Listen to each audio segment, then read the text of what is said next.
नमस्कार विद्यार्थी मित्रांनो, महानर्सिंग यूट्यूब चॅनलवरती तुमचं पुन्हा एकदा स्वागत आहे.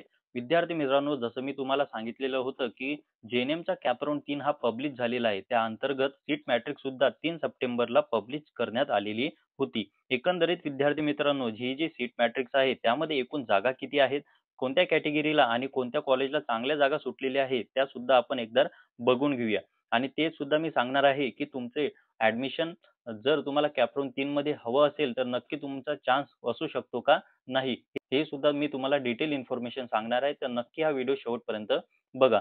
विद्यार्थी मित्रांनो, तुम्हाला शो होत असेल की एकंदरीत स्क्रीनवरती 24 जे जीएमसी आहे महाराष्ट्रातील, त्या 24 जीएमसी मध्ये एकंदरीत 10 ते 20 किंवा 25 पर्यंत जागा ह्या अलॉट आहे. म्हणजे एकंदरीत कॅपराऊंड सेकंड मध्ये विद्यार्थ्यांनी ऍडमिशन कन्फर्म केलेलं नव्हतं, तर त्या कारणाने खूप साऱ्या विद्यार्थ्यांच्या जागा ह्या उर्वरित राहिलेल्या आहे, जे तुम्हाला स्क्रीनवरती शो सुद्धा होत असेल. आता जर आपण एखाद्या कॉलेजचे एक्झाम्पल घेतलं, तर त्यावरून तुम्हाला शो होत असेल की एकंदरीत जागा किती अवेलेबल आहे. तुमच्या कॅटेगरीच्या जागा अवेलेबल आहे का नाही, किंवा ओपन मधून तुम्ही प्रवेश घेऊ शकता का नाही. आता सगळ्यात पहिलं जे कॉलेज आहे ते बघा, सेंट्रल सिव्हिल हॉस्पिटल ठाणे. तर यामध्ये तुम्हाला शो होत असेल एससी साठी जागा अवेलेबल नाही, तर एसटी साठी आहे.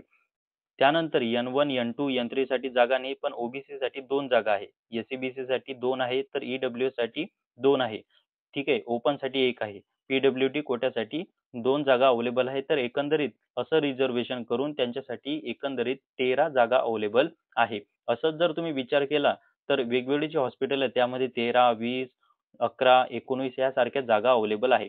तर विद्यार्थी मित्रांनो, अतिशय आनंदाची गोष्ट आहे, ज्या विद्यार्थ्यांचे कमी पर्सेंटेज आहे त्या विद्यार्थ्यांसाठी कॅपराऊंड 3 मध्ये खूप काही चान्सेस आहे. त्यांनी एकदा तरी कॉलेज कोड हे प्रॉपर टाका, जेणेकरून तुमचा नंबर हा लागण्याचे चान्सेस हे वाढून जातील. तर विद्यार्थी मित्रांनो, तुमचा कॅप 3 मध्ये नंबर लागू शकतो का नाही, तर हो, लागू शकतो. जर तुमचे कमी पर्सेंटाइल आहेत तरी सुद्धा तुमचा नंबर लागू शकतो. तो कसा, ते सुद्धा एकदा समजून घेऊया. बघा, कॅप सेकंड मध्ये एकंदरीत जागा का उर्वरित राहिलेल्या आहे, कारण खूप साऱ्या विद्यार्थ्यांनी काय केलेलं आहे, बीएससी नर्सिंगला ऍडमिशन केलेलं आहे. आता बीएससी नर्सिंगला ऍडमिशन केल्यामुळे ते जे मुलं आहे ते जेएनएम कॅप 3 मधून बाद झालेले आहे.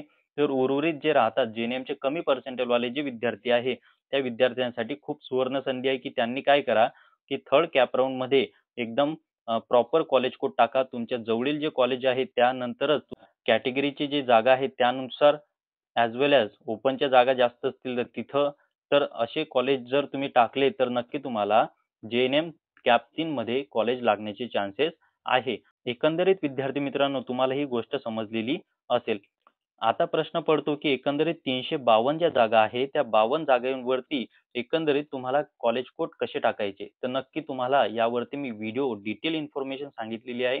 नक्की तुम्ही आमचे जे अदर व्हिडिओज आहेत ज्यामध्ये ही इन्फॉर्मेशन सांगलेली आहे, ती नक्की बघा. त्यामध्ये प्रॉपर इन्फॉर्मेशन मध्ये तुमचे डाऊट क्लिअर होऊन जातील. यापेक्षा काही डाऊट असतील तर नक्की तुम्ही डिस्क्रिप्शन बॉक्समध्ये असणाऱ्या व्हॉट्सअप चॅनल लिंकशी जॉईन व्हा. तेथे आम्ही तुम्हाला फ्री काउन्सिलिंग देण्याचा प्रयत्न करतो. तर विद्यार्थी मित्रांनो, हा व्हिडिओ आवडला असल्यास नक्की या चॅनलला सबस्क्राईब, लाईक आणि शेअर करा. पुन्हा भेटूया नवीन व्हिडिओमध्ये. तोपर्यंत धन्यवाद.